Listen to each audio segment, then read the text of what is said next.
Picture this. You're stuck in traffic. Your hands grip the steering wheel. Your heart races.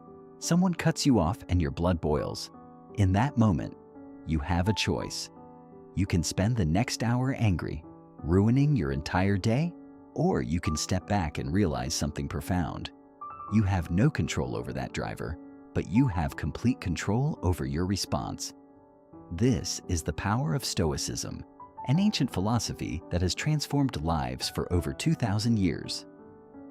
Welcome to this deep dive into Stoicism, a practical guide that will show you how to achieve genuine inner peace, master your emotions, and build a life of purpose, regardless of what circumstances throw at you. My name is your guide today, and we're about to explore 10 profound lessons from the Stoic philosophers that can literally change how you experience your entire existence. These aren't theoretical ideas meant to sound nice. They're practical tools used by emperors, slaves, teachers, and ordinary people throughout history to navigate the exact same struggles you face today. Before we dive into the 10 lessons, let's establish what Stoicism actually is. Stoicism is not about becoming cold or emotionless. It's not about pretending problems don't exist or becoming passive. In fact, it's quite the opposite. Stoicism is a philosophy of action and responsibility. It teaches that while you cannot control most external events, you have absolute control over your thoughts, judgments, and responses. This single insight, once truly internalized, can revolutionize your relationship with stress, disappointment, and adversity. The founders of Stoicism understood human nature deeply. They weren't ivory tower philosophers disconnected from real life. Epictetus was enslaved by a Roman master and tortured, yet he found freedom through mastering his mind. Marcus Aurelius ruled the greatest empire on earth and still felt insecure and uncertain. Seneca was wealthy, yet practiced voluntary poverty to remind himself what truly mattered. These were real people facing real challenges, just like you. Their solutions became the foundation of Stoicism. Now, let's explore the 10 essential lessons that will transform your life. Lesson 1. Understand the dichotomy of control. The first and most fundamental lesson from Stoicism is what we call the dichotomy of control. Epictetus taught this with absolute clarity. Some things are within your control, and some things are not. This division is not complicated to understand, but it is revolutionary in how it changes your life when you truly apply it. Everything within your control includes your thoughts, your effort, your intentions, your judgments, your values, and your responses to events. These are things that belong to you. They are yours alone. No one can force you to think a certain way.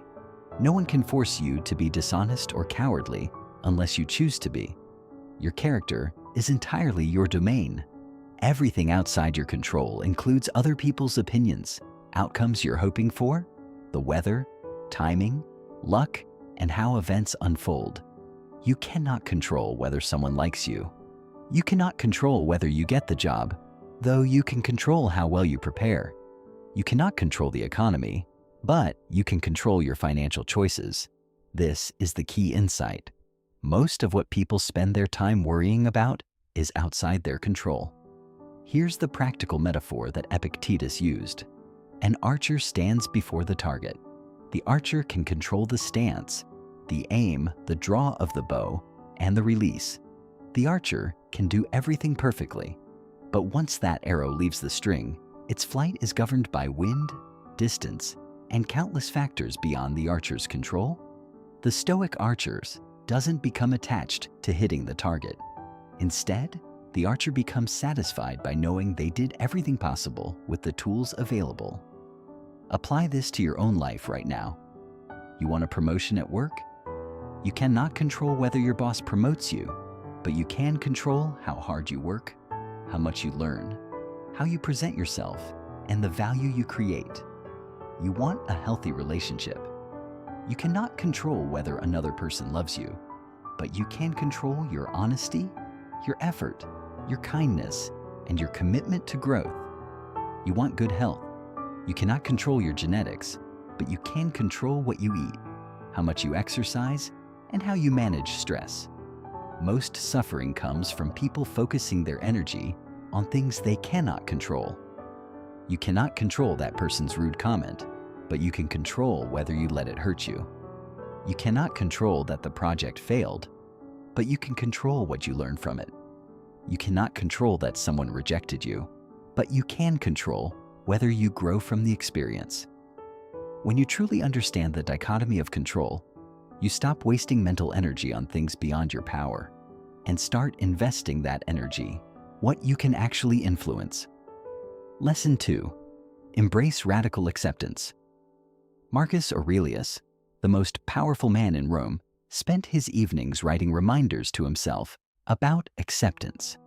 He understood something crucial. The world doesn't work the way we want it to work. Life is not designed to go according to our plans. Suffering comes not from what happens to us, but from our resistance to what happens. Think about water flowing around a boulder. The water doesn't fight the boulder. It doesn't waste energy wishing the boulder wasn't there. It simply flows around it. Nature doesn't resist nature, yet humans constantly resist reality. We say things like, "This shouldn't be happening," or "This isn't fair," or "I can't believe this is occurring." This resistance doesn't change what's happening. It only adds suffering on top of the already difficult situation. Acceptance doesn't mean you're happy about bad things. It doesn't mean you won't work to change difficult situations. It means you acknowledge reality as it is before you take action to improve it. Someone who loses their job can spend a week in denial, anger, and blame, which changes nothing. Or they can accept that the job is gone and immediately channel that energy into finding the next opportunity. The second person moves forward faster because they're not fighting reality. Acceptance also means releasing your attachment to specific outcomes. You study hard for an exam. That's within your control.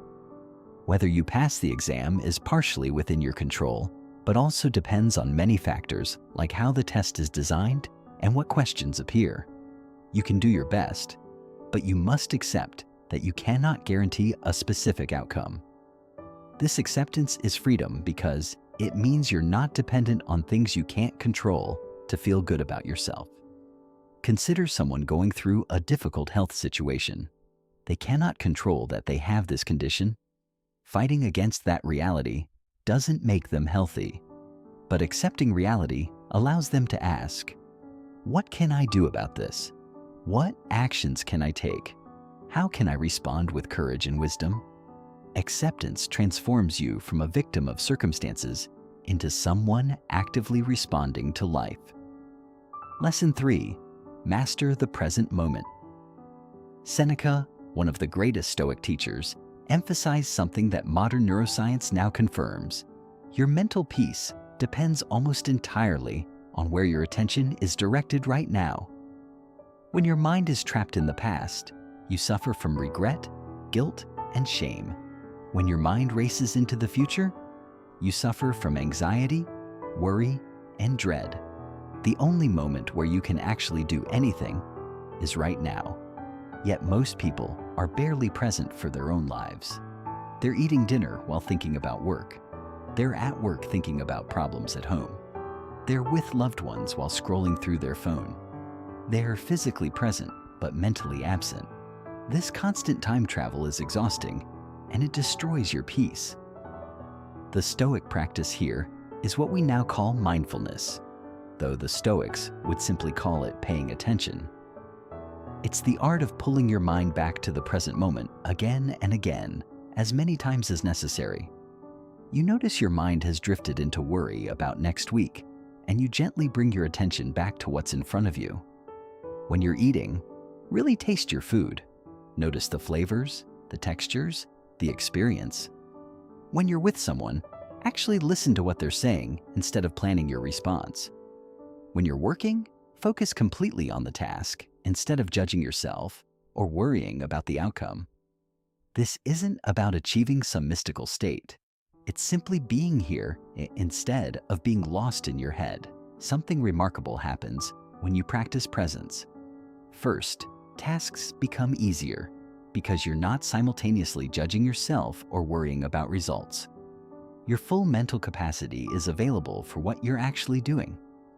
Second, anxiety naturally decreases because anxiety requires time travel, imagining something bad that hasn't happened yet. By keeping your attention in the present, you eliminate anxiety at its source. Third, experiences become richer because you're actually experiencing them instead of half experiencing them while lost in thought. The present moment is where your actual life happens. Your past is unchangeable. Your future hasn't arrived. Everything that truly matters is happening right now. When you master presence, you don't just reduce suffering, you actually increase the richness and quality of your life. Lesson 4. Transform adversity into strength. Epictetus taught that adversity is not a punishment or a sign that something is wrong. Adversity is an opportunity. When you lift weights, you create tiny tears in your muscle fibers. Your body then repairs these tears, and the muscles become stronger. In exactly the same way, when you face adversity with the right mindset, your character becomes stronger. The Stoics viewed every challenge as a teacher. Every obstacle contained a lesson. Every difficulty revealed something about yourself. This perspective completely changes how you experience hard times. Instead of thinking, "Why is this happening to me? Why me? This is unfair," you ask, "What is this teaching me? What can I learn from this? How will this make me stronger?" Here's what's remarkable. This isn't positive thinking or denial. It's not pretending the problem doesn't exist. It's recognizing a factual truth about how growth happens. Every person you admire who overcame something difficult didn't become strong by avoiding challenges. They became strong by facing them. The person who never struggled is fragile. The person who has survived struggles is resilient. Think about athletes. The best athletes didn't get that way by avoiding difficult training. They got that way by deliberately choosing difficult challenges and pushing through them. The weightlifter doesn't avoid heavy weights. They progressively lift heavier ones. The runner doesn't avoid sprints. They do them consistently. The pianist doesn't avoid difficult pieces. They practice them until they can play them perfectly. Your life works the same way. When you face a setback at work, that's training in resilience. When you have a difficult conversation with someone, that's training in courage and communication. When you lose something important, that's training in acceptance and letting go. Part 3. Approximately 5,000 characters. When you fail at something, that's training in persistence and learning. Building resilience means deciding in advance that difficult experiences will make you stronger. You make this decision before the difficulty arrives. So when challenges come, you're already prepared mentally. Instead of falling apart, you activate your inner strength and look for the lesson. Lesson 5. Claim your power of response. Between what happens to you and your response to it, there is a space. In that space lives your freedom. This is perhaps the most empowering principle in all of Stoicism, taught by Epictetus with absolute conviction. You cannot control most of what happens, but you have complete control over how you respond. Someone criticizes your work. You cannot control their criticism, but you can control whether you get defensive, whether you dismiss it completely, whether you learn from it, or whether you let it destroy your confidence. Someone treats you unfairly. You cannot control their behavior, but you can control whether you become bitter or whether you choose compassion and understanding. You face disappointment. You cannot control that things didn't go as planned, but you can control whether you give up or whether you keep trying. Most people never notice this space between what happens and their response because they're on autopilot. Something happens and they react immediately without thinking. Their emotional reaction feels automatic and permanent, like the only possible response. But it's not. There is always a space for choice. Once you become aware of this space, you can use it. When something frustrating happens, you pause. You take a breath. You ask yourself, what's the wisest way to respond here? What would the best version of me do? What response aligns with my values?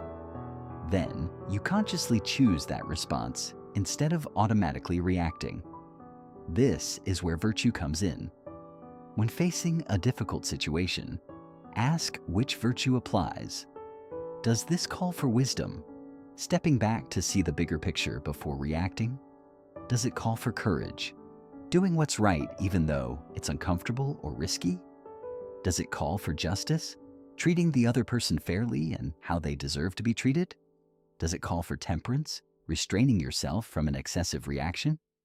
When you respond through virtue, you maintain your integrity and your peace of mind, regardless of circumstances. No one can control your integrity unless you allow them to. This power is always available to you. Lesson 6.